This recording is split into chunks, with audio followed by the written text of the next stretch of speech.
kuangusha njama za maadui zinazopangwa juu ya maisha yetu. Ni wewe Bwana uliye mfalme juu ya wafalme wote. Ni wewe Mungu unayetawala miungu, na miungu ni kazi ya wanadamu, lakini wewe ni Mungu usiyekuwa na mwanzo wala mwisho.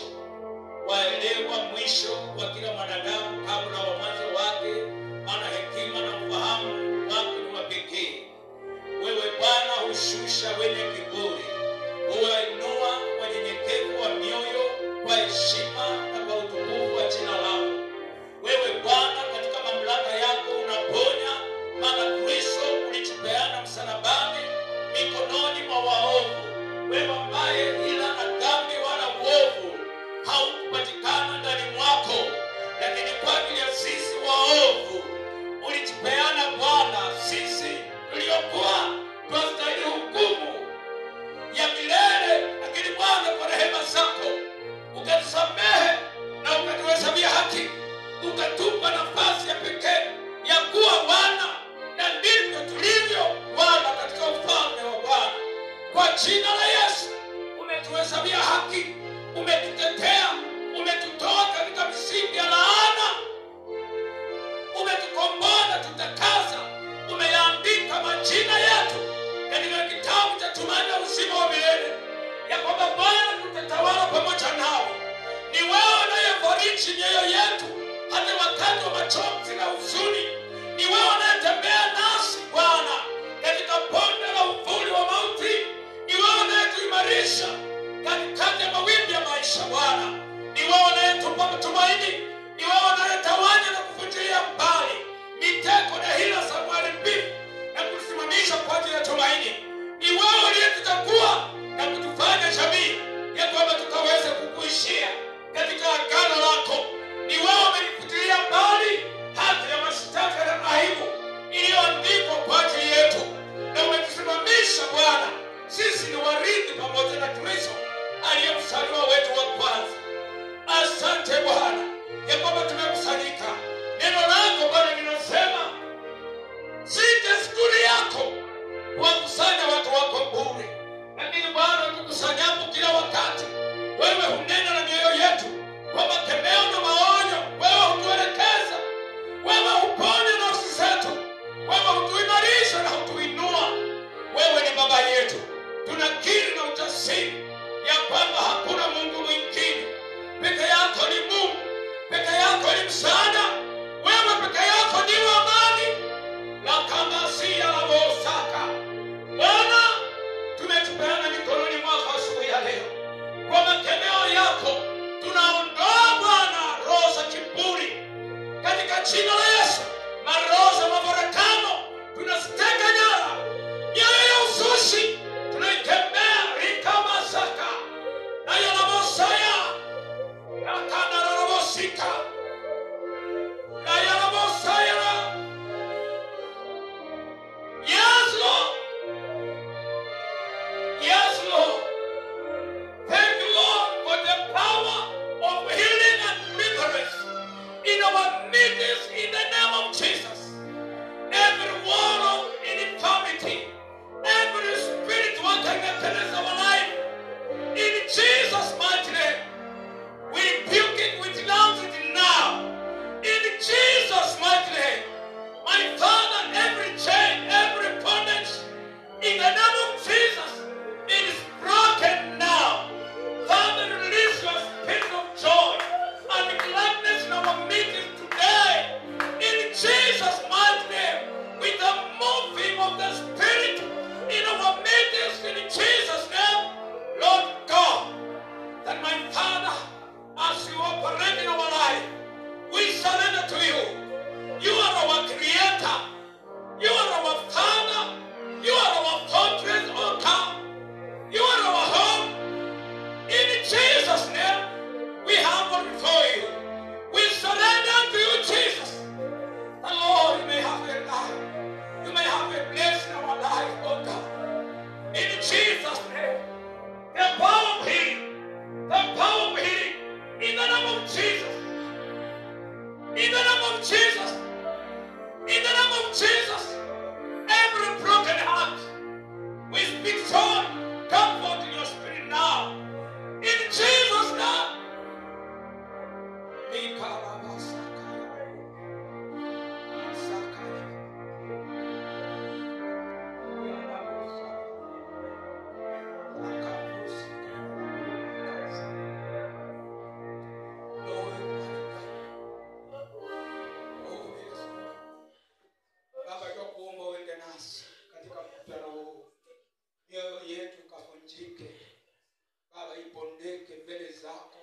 tutetemeke kwa kuyasikia maono yako.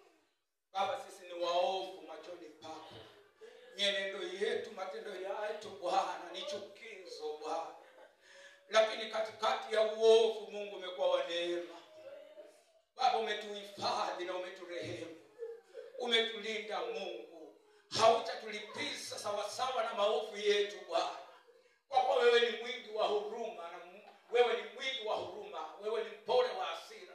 Ya kwamba hautatuachilia katika uharibifu Bwana. Umetutunza na umetupa nafasi ya pekee tukaweze kukurudia katika mioyo yetu. Baba, tusamehe Bwana. Midomo yetu imenena maovu, imenena yaliyochukizwa. Lakini wewe ni mwaminifu Bwana.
Jesus' mighty name. Thank you for your joy.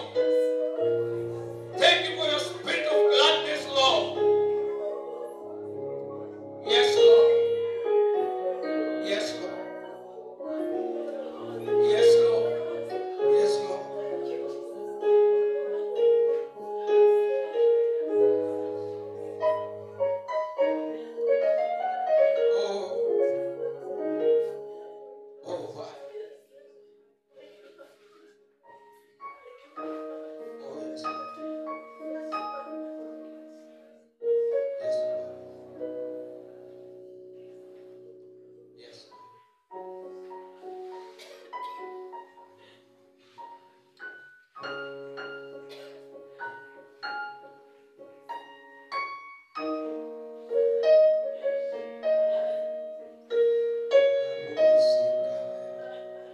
Katika mwanzo wa fundisho hili tunapoenda kutamatisha leo, nikasema ya kwamba ni makusudi na ni matarajio ya Bwana ya kwamba sisi tukapungue.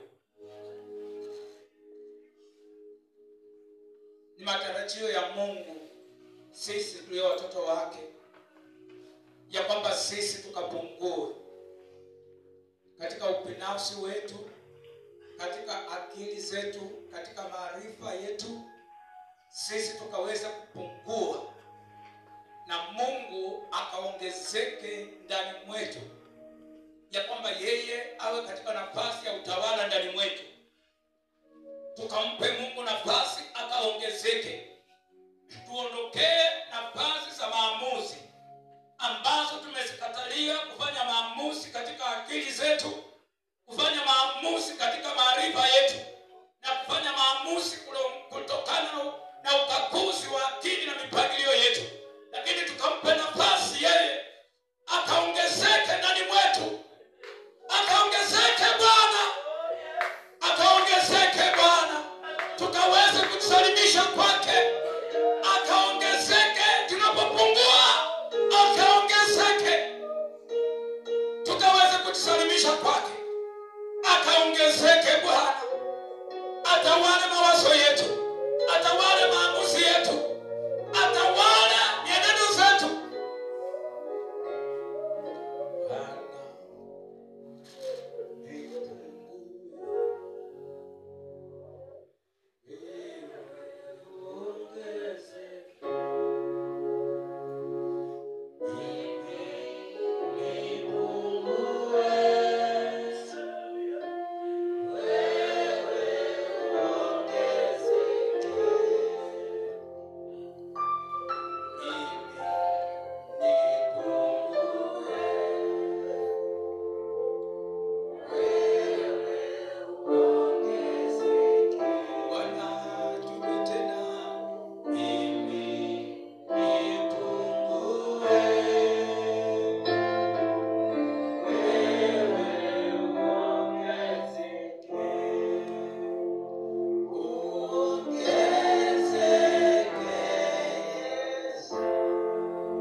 Aongezeke Bwana.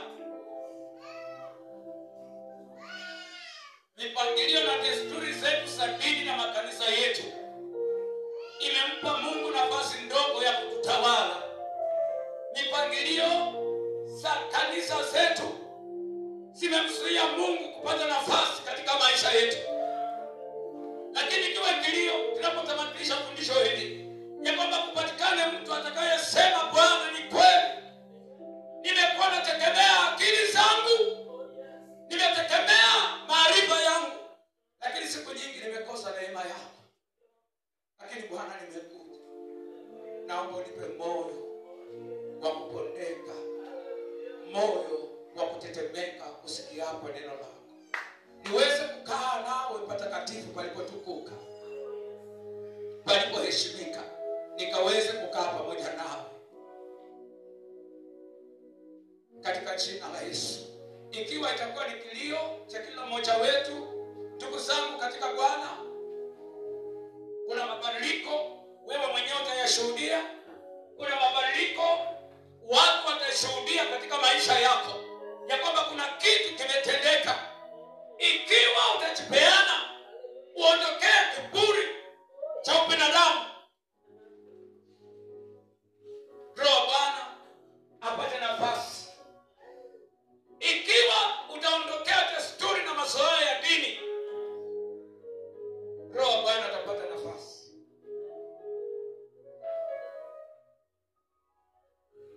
Yes, Lord. Yes. Baba, katika jina la Yesu, hudumia mioyo yetu. Tumekuja mbele zako na kiu na njaa ya kupokea kutokana na wewe. Baba, tusaidie ya kwamba neno hili likatujenge, ya kwamba neno hili likalete maonyo na makemeo, ya kwamba nafsi zetu zikaweza kupona. Kwa kuwa Mungu wetu wewe ni mwaminifu. Asante Mungu wa baraka. Baba, utukuke. Tumetupeana mikononi mwa Roho wako aliye mwalimu mwema. Mungu, alilete lililo makusudi yako. Bwana, tupe neema ya kukubali makemeo, ya kukubali kufinyangwa na wewe, ili Bwana tukaweze kuwa wana halisi walio tayari kupokea baraka na makusudi kutoka kwako. Kwa Kristo Yesu, Baba, naomba nikishukuru. Kanisa liseme amen. Amen. The outward manifestation of a contrite spirit.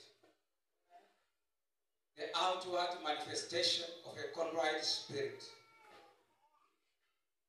Mambo yanayoonekana wazi. Nikasema moyo wa kufunjika na kupondeka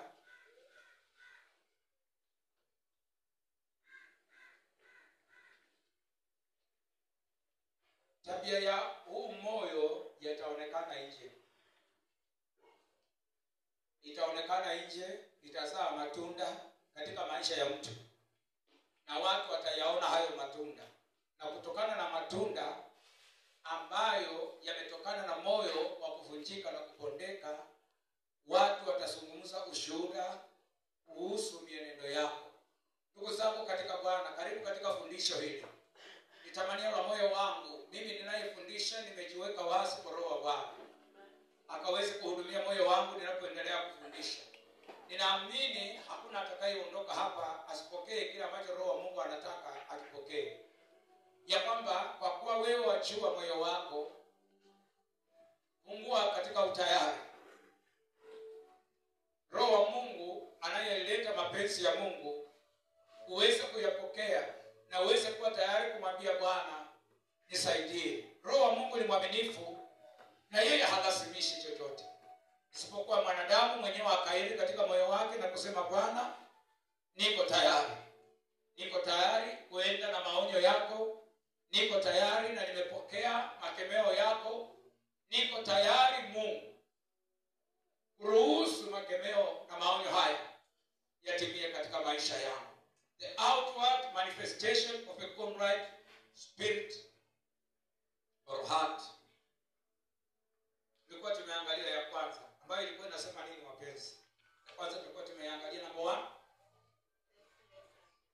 Number 1. Mtu mmoja atuambie number 1. Selfless attitude. Selfless attitude. Na tukaona mfano wa nani? Watu wa Mungu, wa Musa. Moyo ambao hausemi bora mimi. Kuna ndugu yangu kule mahali kule Lungalunga kule ndani mahali tuko na mashamba. Yeye ni mwenyekiti wa community hiyo.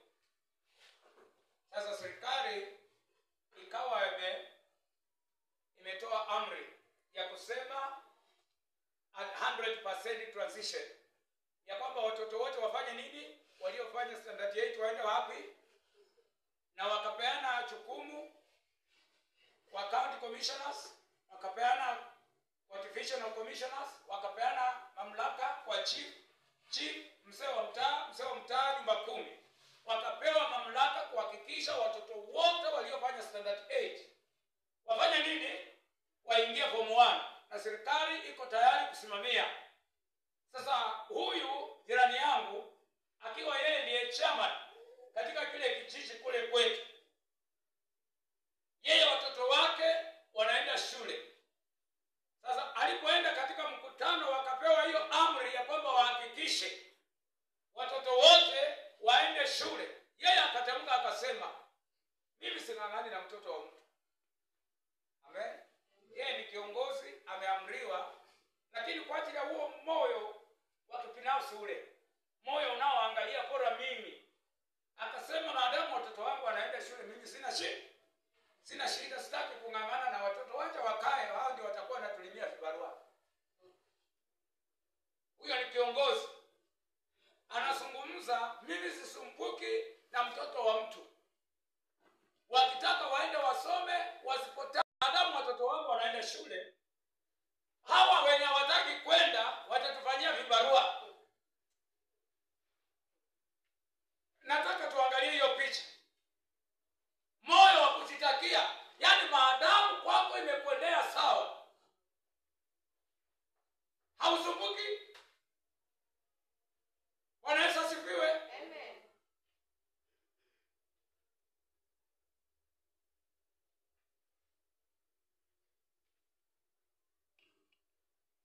Mama moja akaona mtoto wa jirani yake msichana,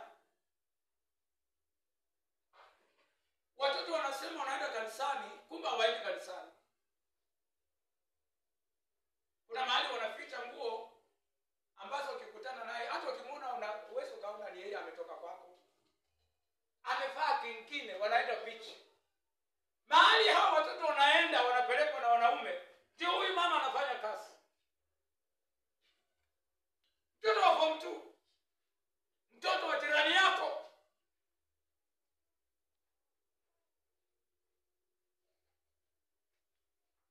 Nasema usiwe shida yako. Mtoto ameaka anaenda mazoezi wapi? Lakini ameenda wapi? Beach. Amepelekwa na wanaume, wanapelekwa beach, wanaenda kulewa bar. Lakini jirani kumbe anafanya pale, na ameona mtoto wa jirani yake, anasema hiyo si shida.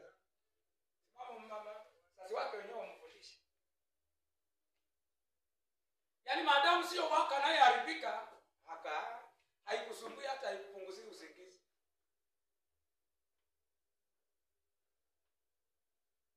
Mimi wangu mwenyewe nachoka kukaa nao, ni wewe watu wa Mungu. Hakuna mtu anayejua, ni Mungu tu anatusaidia. Eti wewe unajua? Timi wako na wakalisha na wasomea Biblia na wakemea, waombee tu. Waombee Mungu wao.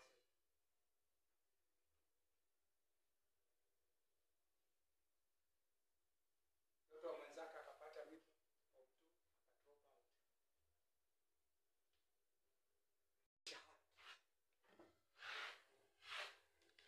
Yaani maadamu kwako hakuna shida, hausumbuki na mtu yeyote, ya waendee vile atakavyokuwa.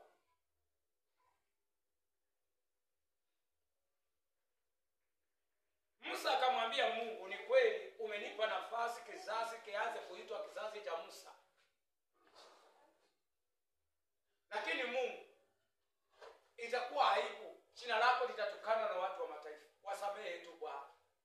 A selfless heart. Sio kama kuna mtu yuko ndani ya kanisa. Amina. Amen.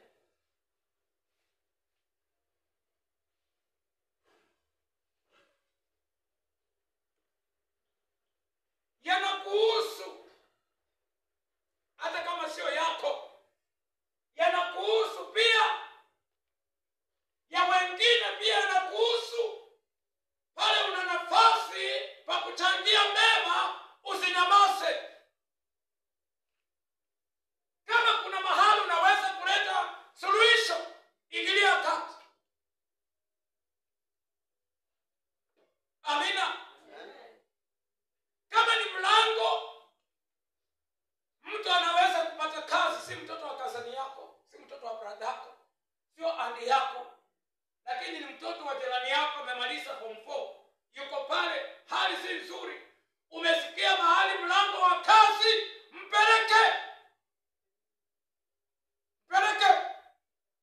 Hata kama hatakwambia asante, mpeleke.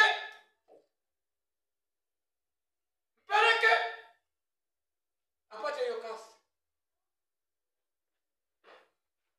A selfless heart.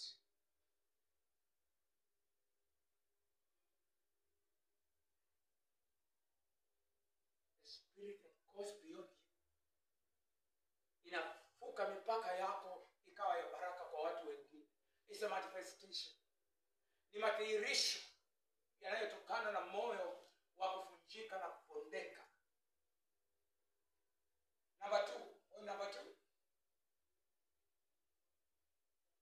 Number two. The ability to forgive in love.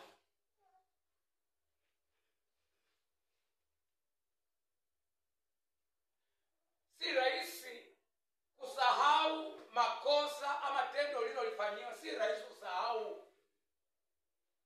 Ukisema nisahau, saa zingine unadanganya, unakumbuka. Lakini ule uwezo ya kwamba unakumbuka na halikusumbui tena. Ulimsamehe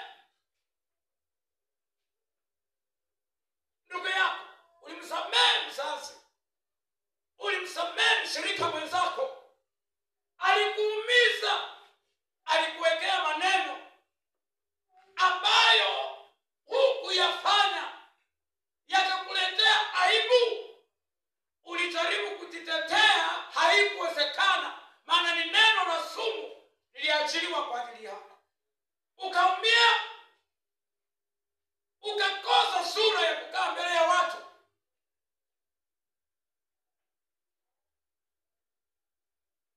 Lakini ukamsamehe. Unapokutana naye ni kana kwamba hakukufanyia chochote, na moyo wako na amani na furaha. Kama kuna mtu anani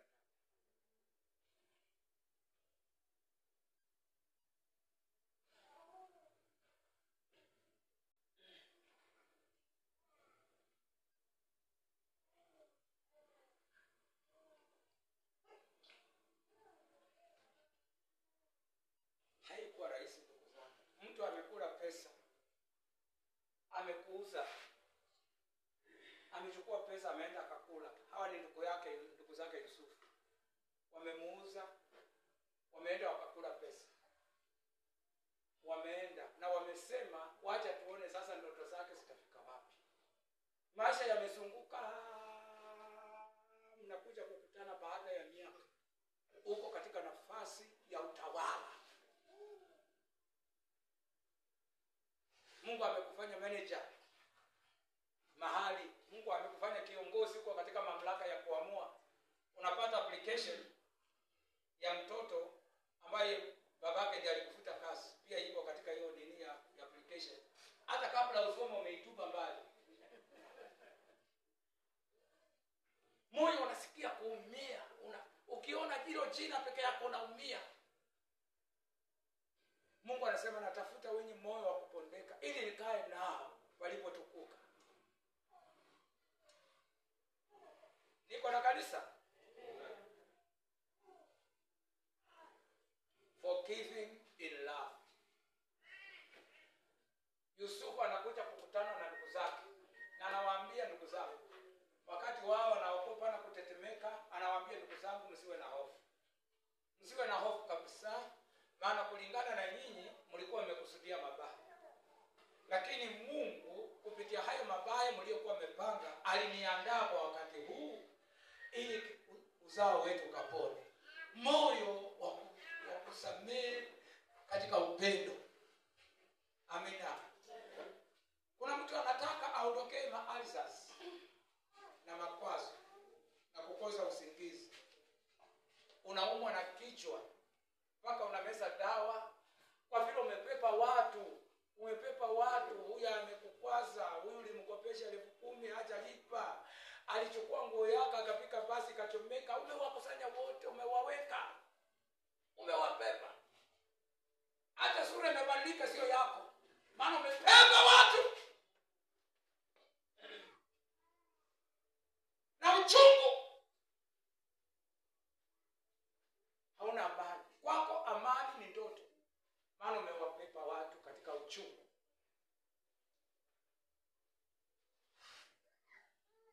May you receive the grace to forgive and love.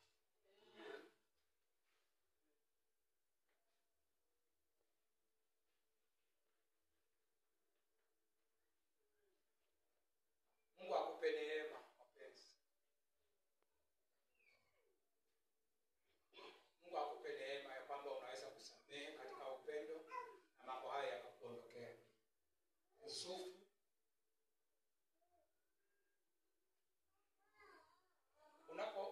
unapotembea na uchungu katika mioyo na kubeba watu kulingana na makosa yao, uwepo wa Mungu katika maisha yako na kuondokea. Unakaa katika ukavu. Unakaa katika ukavu wa maisha. Roho wa Mungu hayupo kukuhudumia.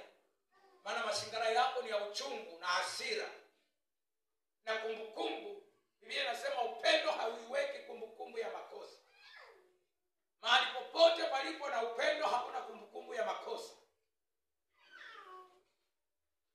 Lakini wakati unapepa watu, neema ya Mungu juu yako inapungua. Unatembea katika kung'ang'ana. Hakuna uwezeshaji wa Roho wa Mungu juu ya maisha yako. Unaishi kwa kung'ang'ana na kunung'unika, maana neema ya Mungu ya kukuwezesha haiko.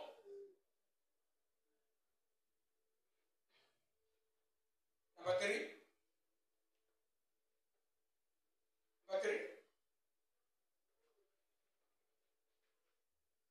Tulimalizia hapo.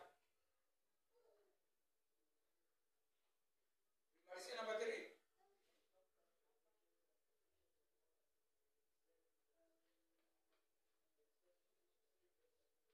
Hiyo ndio tulimalizia, si ndio? Number 3.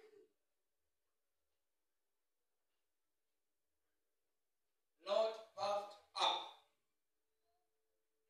by riches and position of honor,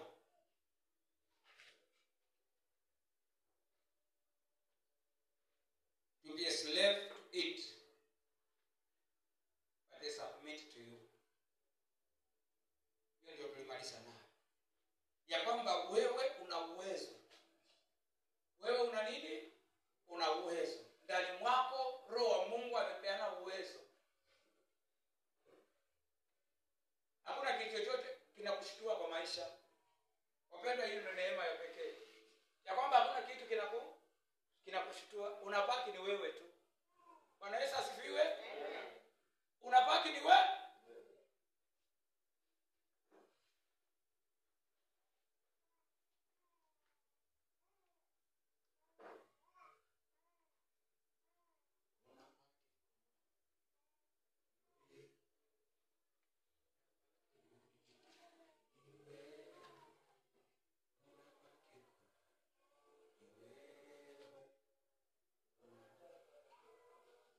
Yeye atabaki tu yeye.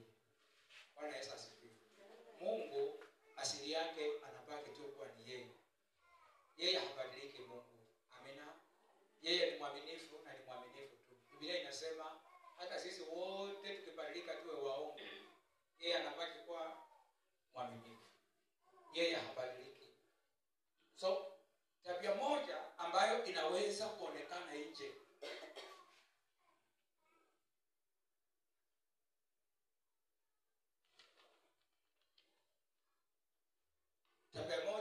inaweza kuonekana nje na ikaonyesha huyu mtu ana moyo wa kupondeka na kuvunjika. Tabia moja ni kwamba hausumbuliwi na cheo.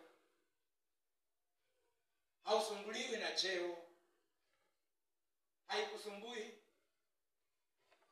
Ulikuwa unaitwa Kasho, ukaiweka kwa contract,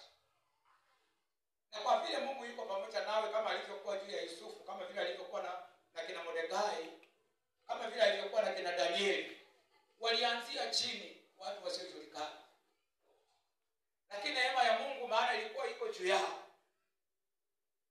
wakawa wanapanda ngazi hadi ngazi, utukufu hadi utukufu. Sasa moyo wa kuvunjika na kupondeka kama umeumbika ndani ya mtu huyo hashituliwi na cheo, hashituliwi na mapato.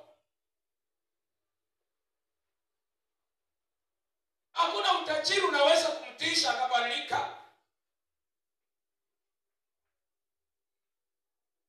Anabaki kuwa ni yeye.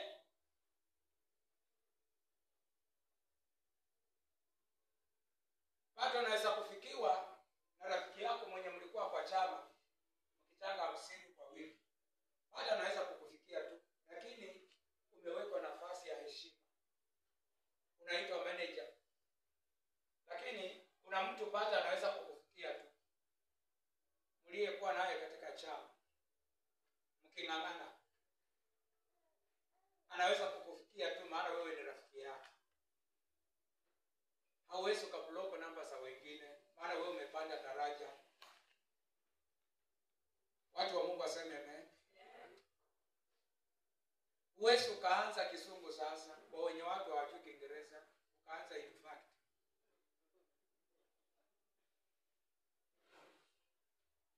Sasa unajua hao watu hawajui Kiingereza, kuzungumza Kiingereza si vibaya.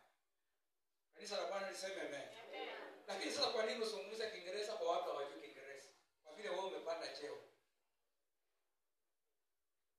In fact, what is your name? Sasa unajua huyu mtu in fact hajui. Lakini kwa vile wewe sasa umepanda cheo,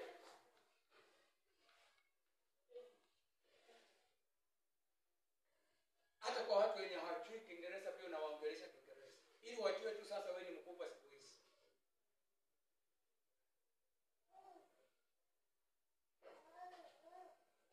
Bwana Yesu asifiwe.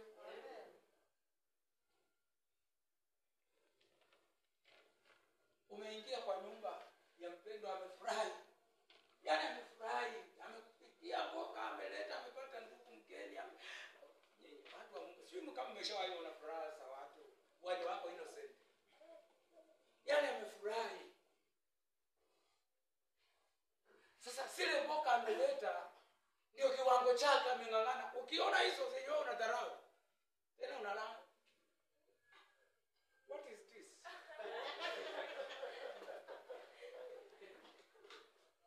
Amba siku wewe unakula nyama siku hizi na samaki, unapikiwa, unaletewa na bodaboda.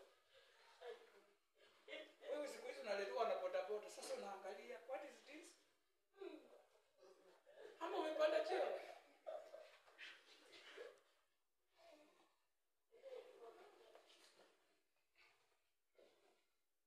Amepika, kuna hata mkuweka mafuta. Ukiona hiyo hakuna mafuta ndio uwezo wako nao. Wacha kusumbua.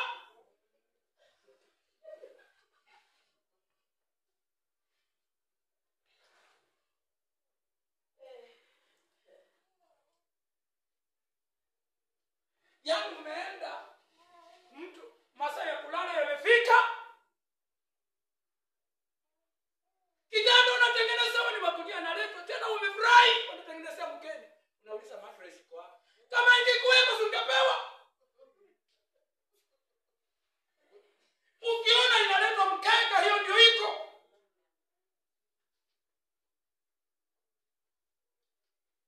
Mimi sijazoea kulala kwa mkeka.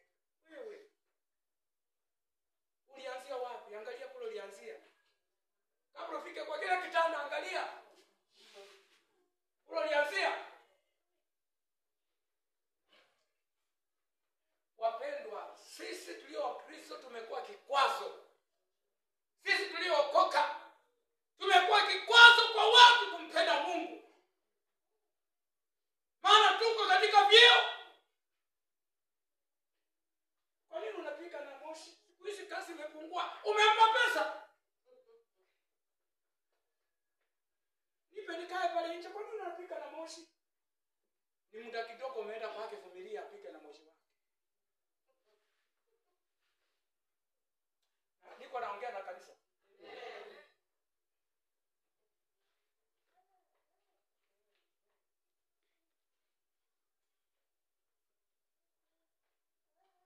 Mbona mnakula makabeji kila siku?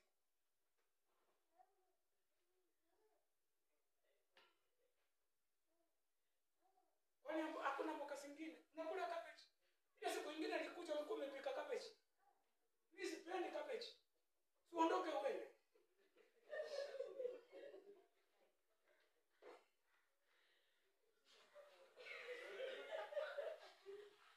Wapendwa, tunamuumiza Yesu sisi. Sisi tuliookoka matamshi yetu, maongeo yetu yanamuumiza Kristo. Kanisa la Bwana liseme amen. Tunamuumiza Kristo. Tumejiweka kwa viwango vya heshima kuliko Mungu. Tumetunisha wenzetu, tumeumiza wenzetu kwa maneno tunayoyaongea, madharau tunayoyafanya. Tumeumiza mwili wa Kristo. Kwa kuwa sisi ni watu wa vyeo.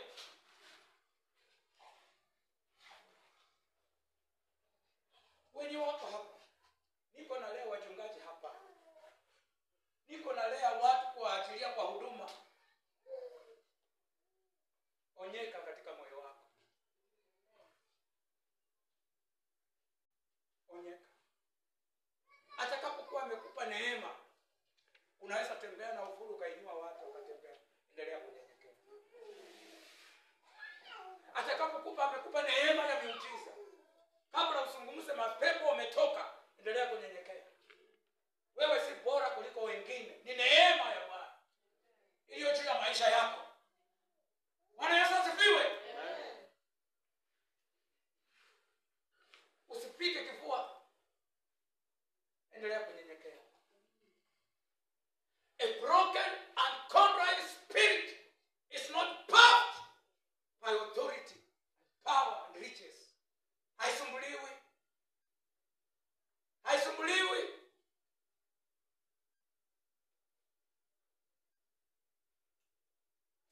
Bwana Yesu asifiwe. Amen.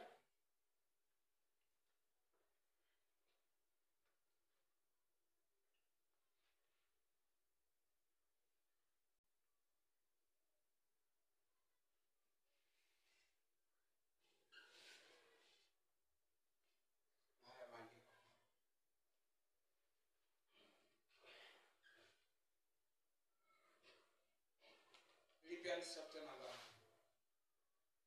3, verse 17 to 19. Then Luke chapter number 18, 9 to 14.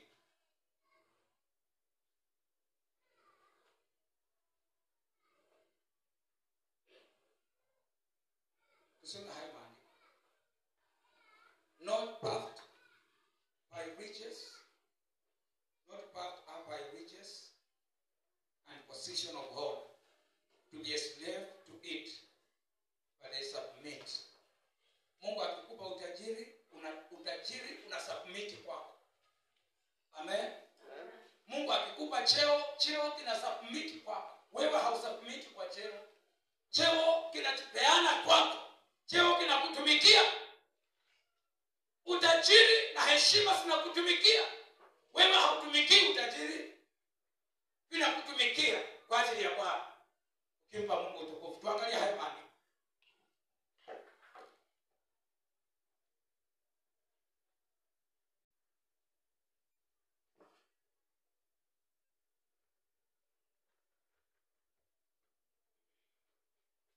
Soma Luka mlango wa 18 mstari wa 9 hadi 14.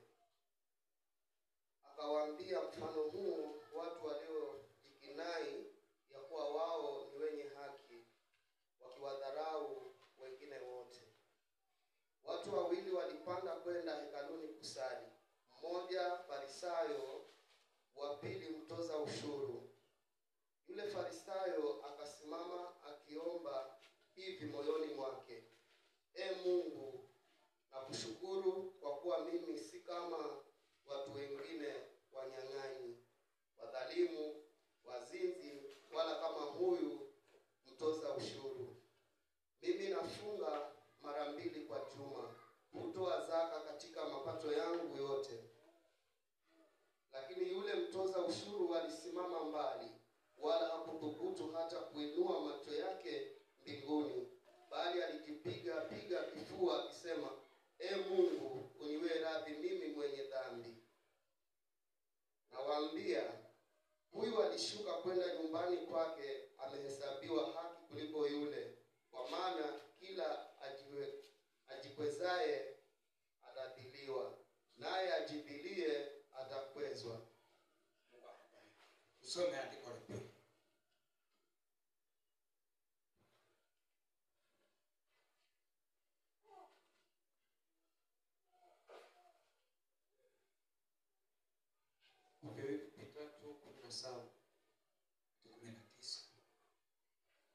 Ndugu zangu, unifuate mimi, mkatazame wao waendao kwa kufuata mfano tuliowapa ninyi. Maana wengi huenenda, ambao nimewaambieni mara nyingi habari zao. Na sasa nawaambia hata kwa machozi kuwa ni adui za msalaba wa Kristo. Mwisho wao ni uharibifu, Mungu wao ni tumbo, utukufu wao ukatika fedha yao, waniao mambo ya dunia.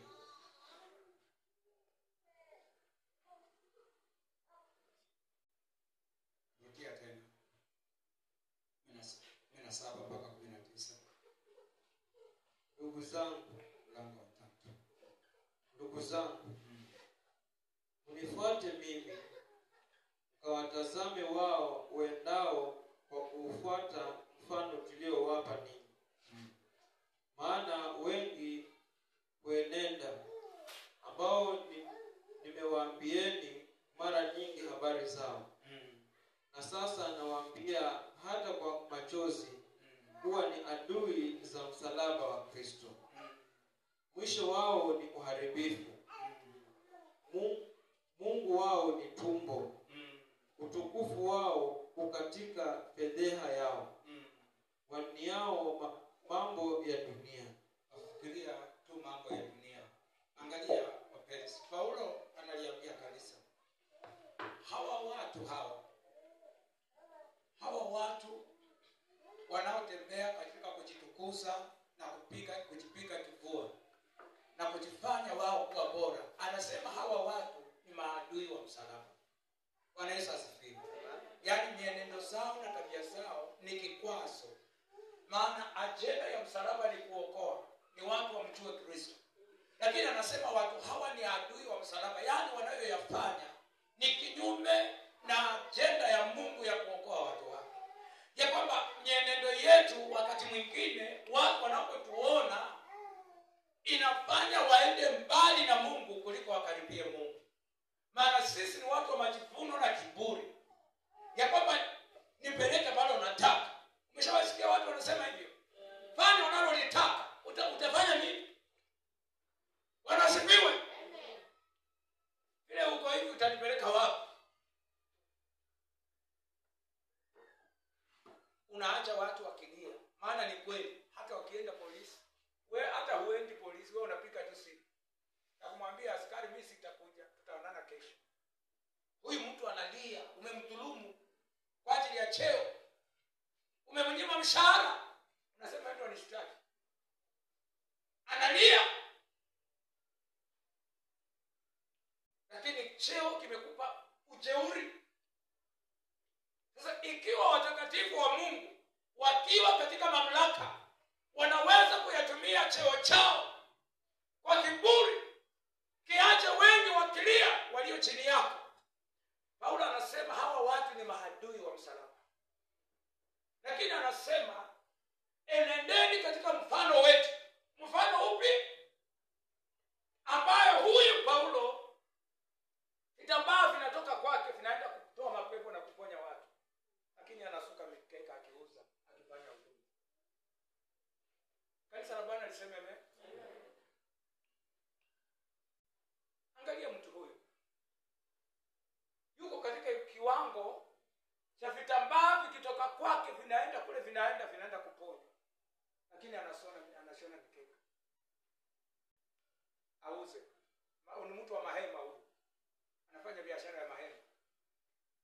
awalishe watu wanaokaa pamoja naye kwa ajili ya huduma.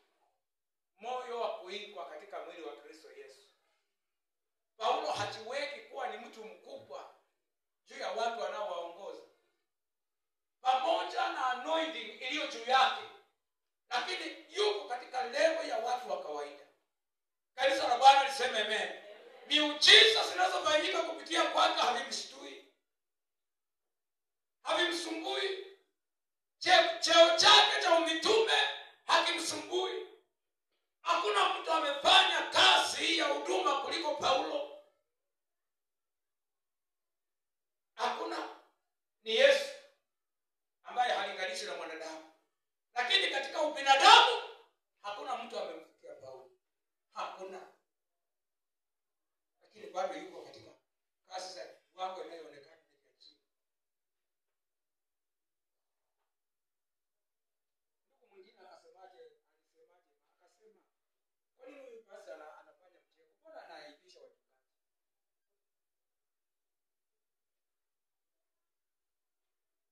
Mbona mchungaji na anafanya kazi ya kujenga? Nikaka position kidogo tukakupa kiburi na ongea mambo makubwa. Bwana Yesu asifiwe. Niwaambie pastor mwenye alitoa pepa alafu akasema akataka chini sana. Nairobi. Mpaka Asha asiwaende wapewe kwa. Na wanatembea kwa red carpet wakipeleka kanisani. Apostle anointed man. Sasa ndio. Na kifika miujiza miwili. Helikopta ndio itafuata. Situko tunacheka. Lakini nitakupata. Nikupata umepewa. Bwana Yesu asifiwe. Ukiniona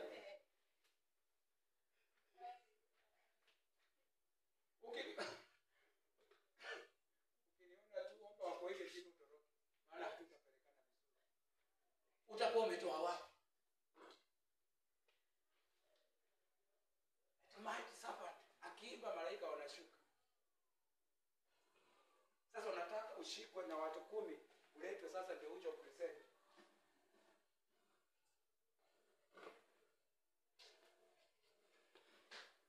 Alafu kiburi kinapata mlango. Kinaanza kuingia sasa.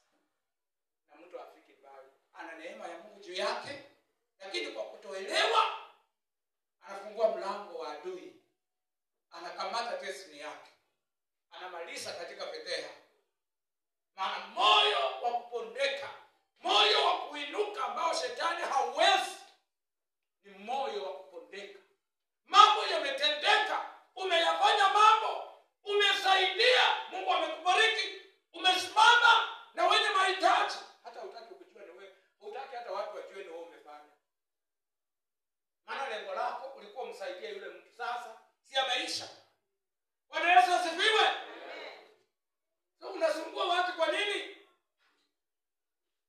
Moyo wa kupondeka na kuvunjika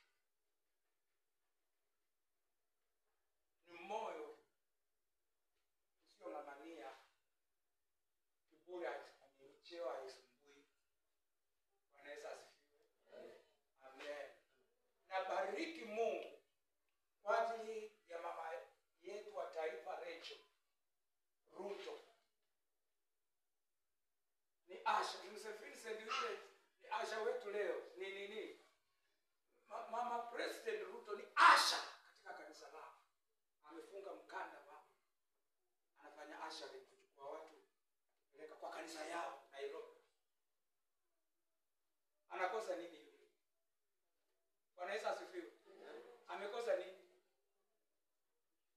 Bwana Yesu asifiwe. Amina. Amina. Amen.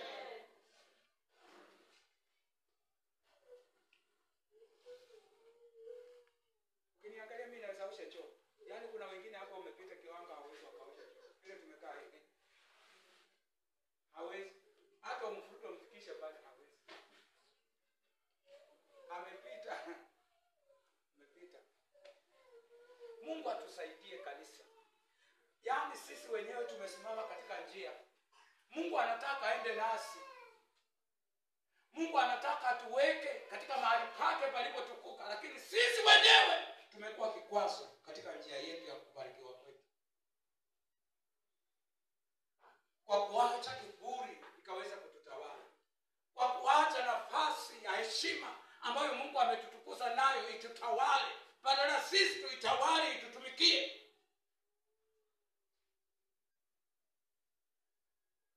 Katika jina la Yesu, kanisa la Bwana liseme amen. Amen. Wapenzi katika Bwana, nazungumzia mambo yanayodhihirika wazi, yanayotokana na moyo wa kupondeka na kuvunjika. Moyo huu hautishwi na utajiri na hautishwi na vyeo, unabaki wewe. Number 4,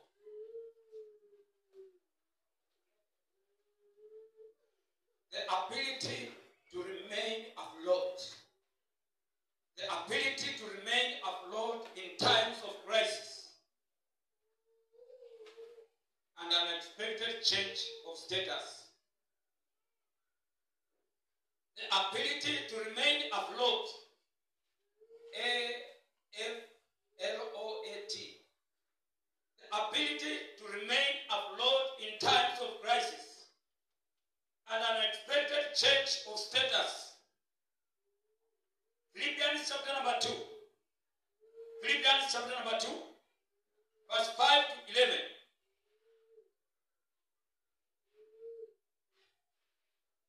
Esther chapter number 6, 11 and 13.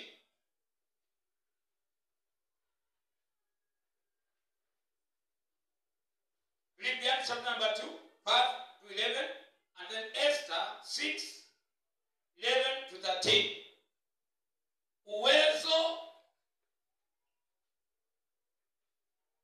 moyo uliopondeka na kuvunjika una uwezo ya kwamba licha ya mabadiliko katika maisha yako, Bwana Yesu asifiwe, licha ya mabadiliko katika hali ya sitofahamu inapotokezea katika maisha, you remain afloat. Hauwezi ukazama.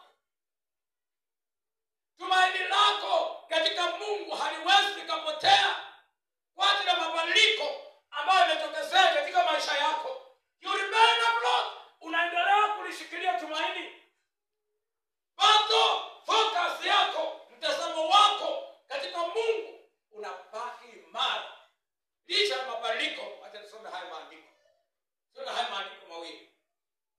Soma Filipi 2 kuanzia mstari wa 5 hadi 11. Maandiko yanasema hivi: iwe na nia hiyo hiyo ndani yenu ambayo ilikuwemo pia ndani ya Kristo Yesu, ambaye yeye mwanzo alikuwa yuna namna ya Mungu, naye hakuona kule kuwa sawa na Mungu kuwa ni kitu cha kusimama nacho, bali alijifanya kuwa hana utukufu, akatoa namna ya utumwa, akawa ana mfano wa wanadamu. Tena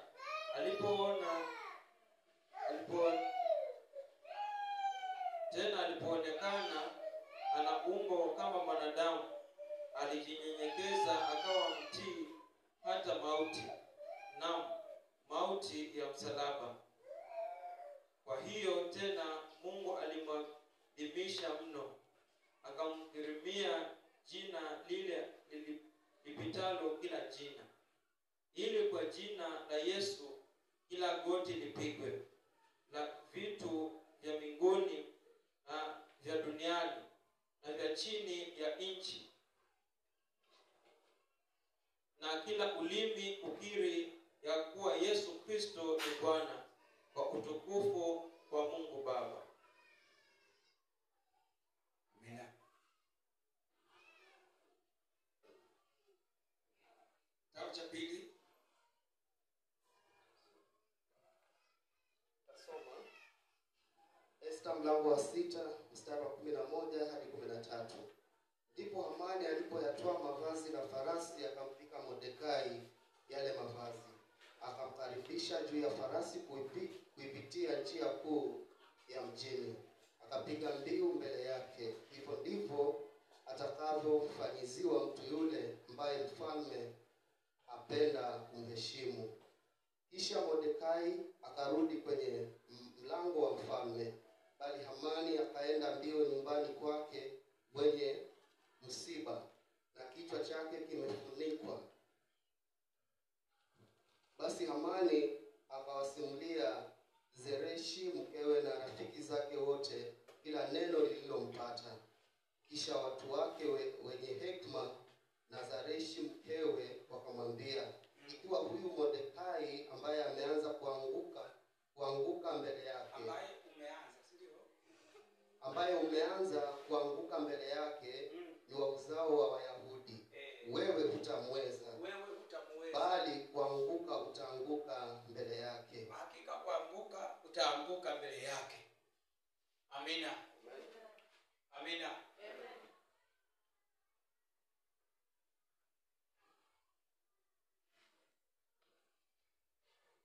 Bwana Yesu asifiwe. Uwezo wa kubaki imara hata katikati ya mtingiziko. Paulo anaambia Wafilipi, hiyo nia iliyokuwa ndani ya Kristo iwe kwetu pia nasi. Hiyo nia iliyokuwa ndani ya Kristo Yesu, ya kwamba amepekeheshwa, ametukanwa, amefanyiwa kila aina ya aibu, lakini Biblia inasema yeye akiwa na mamlaka, yeye akiwa Mungu, hakuna kitu kilichomshtua. Amina. Aliendelea kulishikilia tumaini hata kufa msalabani. Hakuna kitu kilimbadilisha na kusema hapana, iwe liwalo, wacha nionyeshe hasira yangu. Aliweza kuendelea kushikilia tumaini na kumaliza ajenda aliyokuwa nayo ya kuenda msalabani. Remaining afloat. Kuna mtu anaitwa Haman, alikuwa ni mwenye cheo.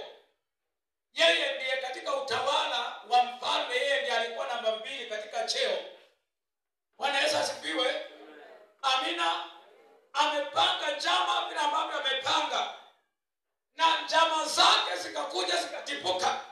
Hayakufanyika vile Hamani alitaka. Biblia inasema baada ya kuzungusha Mordekai, alipomaliza kumzungusha Mordekai, akijua ya kwamba mimi nilikuwa nimeheshimika na nimetukuka, lakini leo mbele ya watu mimi nimemzungusha mtu wa chini, wa kiwango cha chini, na nimemtukuza. Biblia inasema alipozunguka round 1 akamaliza vile alivyokuwa ameagizwa na amemfisha Mordekai vizuri. Alipomaliza alichukua kitambaa na akafunika uso wake, akikimbia kwenda nyumbani. Hakuwa anaangalia njia na hakutaka watu wamuone. Bwana Yesu asifiwe. Maana watu wanajiuliza, mkubwa mzima leo hii anazungusha. Bwana Yesu asifiwe. Yaani watu wanauliza, kwani nani huyu alikuwa anazungusha Mordekai? Watu wanaulizana, si ndio? Alikuwa ni Hamani ama alikuwa ni nani? Watu wanaulizana. Alipozungusha akiiba, akimaliza, alipomaliza raundi yake bila alivyoagizwa, akafunika kichwa chake. Ndio nyumbani akamwambia mke wake, na mke wake akamwambia, mume wangu, ikiwa mtu naye ngangana naye ni Mordekai mbari ya Wayahudi, kuanguka mbele zako utafanya nini? Utaanguka tu, maana wale wana Mungu huwa uwezo kafaulu juu yao. Bwana Yesu asifiwe. Na natamani watu wakili hivyo juu ya maisha yao, ya kwamba kama ni mama fulani ndio mnangangana naye, hutamweza. Yule ni wa kuokoka, yule ni mtu wa maombi. Nataka watu wakutambue hivyo. Bwana Yesu asifiwe. Yule mama wachana naye, yule mama ni wa maombi, yule wachana naye. Hutamweza na mambo ya kesi. Watu wakuheshimu. Lakini sasa wewe ni wa kurarwana nguo na majirani, watakuheshimu vipi? Yaani wewe kwa plot kule unaishi, watu wanasema yule mama wachana naye. Huyo wachesi atakupiga makofi zaidi. Wewe wa kuokoka, watu wanakutambua na makofi na kurarua watu. Hiyo ndio title uko nayo kwa plot. Lakini Mordekai Mordekai, huyo Myahudi, ndio unang'ang'ana naye kuanguka. Nataka nikuhakikishie mume wangu utaanguka. Maana yule ni wa Mungu. Wacha Mungu aliye naye alete utofauti kwa maisha yako. Kanisa la Bwana liseme amen. Wacha watu wamzungumzie Mungu ambaye unamwamini. Kama kuna roho ameumbika ndani mwako wa kupondeka na kuvunjika, atatoa sura ya Mungu, watu wataiona katika matendo yake. Kanisa la Bwana liseme amen. You will remain afloat. Mawimbi yakiinuka, umefutwa kazi, umebaki wewe, watu wanampenda Bwana. Kanisa la Bwana liseme amen. Kuna watu ambao furaha yao, tabasamu zao zinapimwa na wanakula nini. Akinywa chai rangi, uso wake ni tofauti hiyo siku. Akipata blue band amepaka kwa mkate, ukimwangalia anaimba nyimbo ovyo tu vizuri. Bwana Yesu asifiwe. Watu sura zao zinaamliwa na vile ambavyo wameamka. Amina. Yaani unaweza kujua tu kajua huyu ndugu leo amefanya pati. Yaani vile anaongea wokovu, ushuhuda mzuri, unajua tu kumbe nyumbani. Ukiteresa kidogo tu utaona huyu president hana maana, hata sitafikia kura. Maisha yamekuwa magumu. Sasa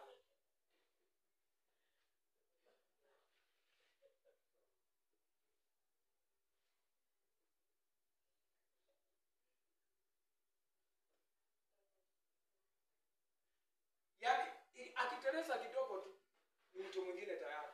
Ukiwa na mapungufu kwake nyumbani, yana manifest tayari kwa manunguniko na kulaani uchumi. Bwana Yesu asifiwe. Vile watu siku hizi ni wabaya. Akifanya budget anaanza kusifu, anaimba. Yaani kuna kitu ambayo watoto wao wanakaa ikienda hivi. Unajua hiyo kitu haina kwake. Ukingoja hivi unashtukia imeenda. Yaani wokovu wako. Ukisema utakuwa umepanda umeenda. Sasa budget imepatikana. Huko juu hata gospel inaimbwa siku yote kwa TV hiyo siku.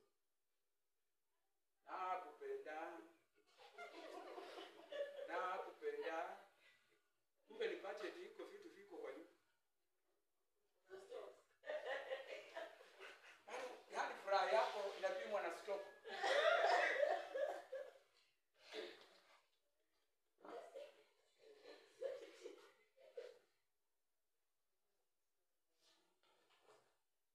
Bwana Yesu asifiwe.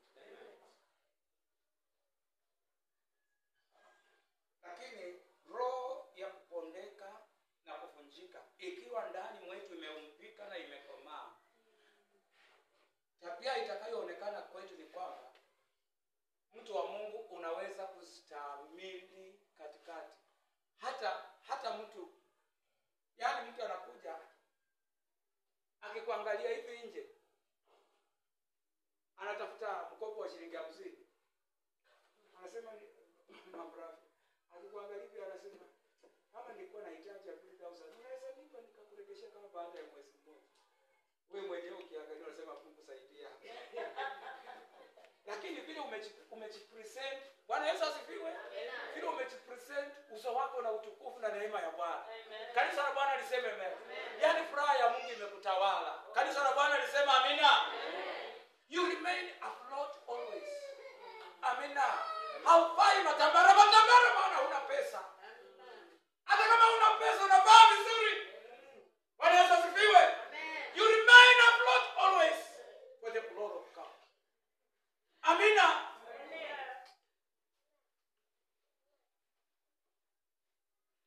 Ndio mtu kama yule unamuita sasa unakaa naye. Usianze sasa kueleza taabu hata kama una. Mama unaniona tu hivi. Mimi mwambie. Mwamini Mungu. Nimekuwa nasa kitu. Mwamini Mungu pamoja.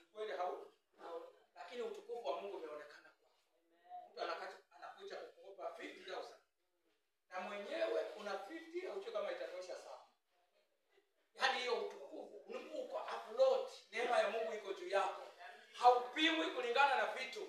Ni neema ya Mungu ambayo inatukuka juu ya maisha yako. Watu wakikuona wanaona Mungu. Kanisa la Bwana lisema amen.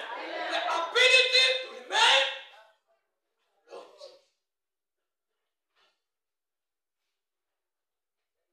Hamani alipoona cheo kimetishiwa, alipoona tu cheo kimetishiwa, akawa tayari hana uso wa kuangalia watu, anafunika uso tayari, maana anajua hiki cheo yamkini Mordekai atapewa.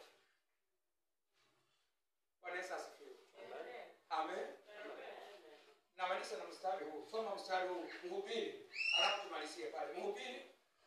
Mhubiri mlango wa kwanza, mstari wa 8 hadi 9 hadi 10.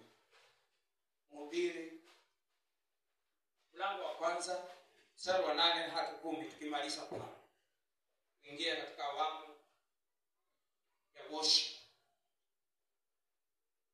Nasoma Mhubiri mlango wa kwanza kwa mstari wa 8. ndio. Biblia inasema hivi, mambo yote yamejaa uchovu. Mambo yote yamejaa uchovu usioneneka. Jicho halishibi kuona, wala sikio halikinai kusikia. Yaliyokuweko ndiyo yatakayokuweko, na yaliyotendeka ndiyo yatakayotendeka tena. Wala hakuna jambo jipya chini ya jua. Je, kuna jambo lolote ambalo watu husema juu yake? Tazama, Ndio. ni jambo jipya. Limekwisha kuweko tangu zamani za kale zilizokuwa kabla yetu sisi. Hakuna kumbukumbu lolote la vizazi. Unaweza kuachia hapo. Sikia vile Roho Mungu anatuonya. Hakuna jambo jipya chini ya jua. Kama ni kufutwa kazi, watu wameshawaifutwa.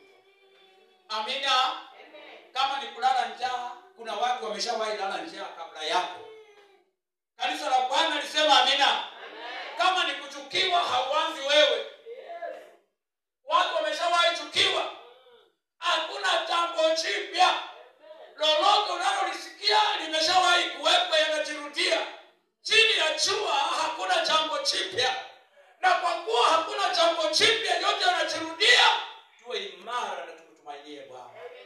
Ya kwamba Mungu, kama vile ndugu zangu walioipitia hili nalo lipitia, nipe neema ya kusimama. Nipe neema ya kushinda. Haleluya. Nipe neema ya kufurahi ndani mwako. Licha ya mabadiliko katika maisha yangu, katika jina la Yesu. Katika kuchukiwa, nipe neema ya kusimama.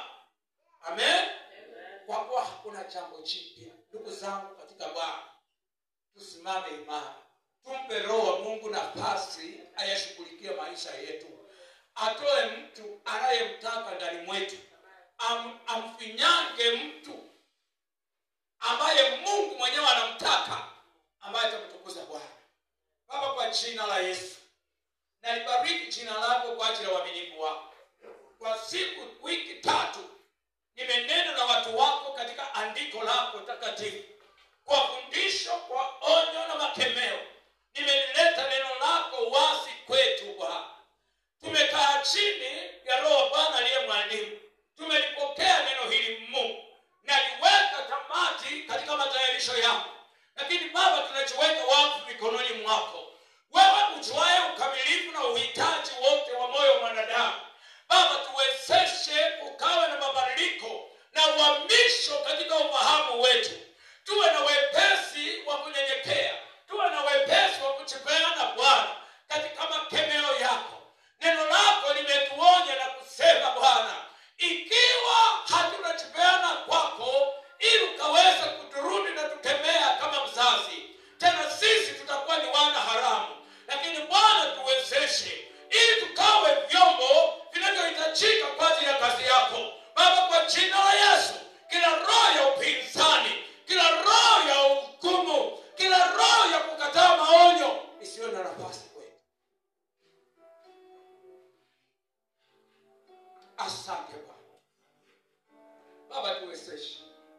Baba, tusaidie kama jamii, kama kanisa, kama watoto wako, kama watu binafsi. Tuyaruhusu Baba makemeo na maonyo unayoyataka Bwana ili sisi Mungu tukaweze kuwa vyombo vitakavyokupa wewe utukufu, vyombo vitakavyotenda kazi kwa heshima ya jina lako, kwa kuwa wewe ni mwema, vyombo vitakavyotambulika katika nyumba yako kwa uaminifu wako, ili Bwana popote tutakapoenda tukapokelewe Bwana kwa heshima ya jina lako, ili wewe Bwana kaumbike ndani mwetu, na watu siku zote wakakuone wewe kwa lolote tulifanyalo katika usemi wetu. Mungu, wewe kaonekane kwa jina la Yesu, kwa kuwa Bwana unatupenda. Ongezeka Bwana, ongezeka Bwana, ongezeka Bwana kwa neema yako njoo, ongezeka, ongezeka Bwana. Yes Lord, yes Lord, ongezeka sana.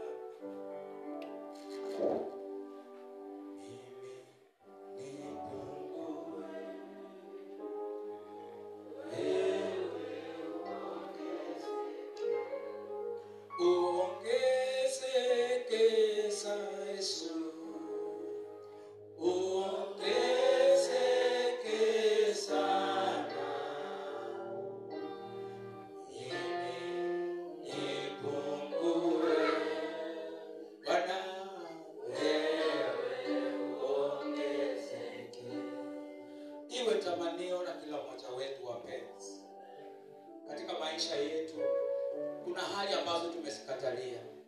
Tumeona tunaweza kujitawala sisi wenyewe.